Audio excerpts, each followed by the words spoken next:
আসসালামু আলাইকুম। আজকে রান্না করব গরুর গোশ। প্রথমে গোশটা কষিয়ে নিয়েছি। এই দেখুন লাকড়ি চুলায় রান্না করতেছি।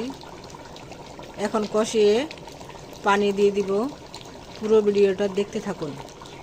আলু দিয়ে দিব।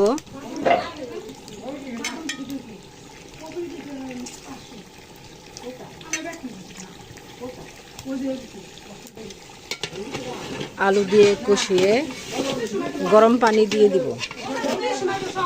এই তো দেখুন কালারটা কত সুন্দর হয়েছে। লাকড়ি চুলায় রান্নাটা অনেক টেস্টি হয়।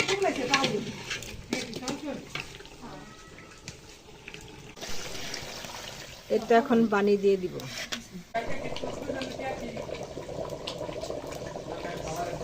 এখন দিয়ে দিব জিরার গুঁড়ো,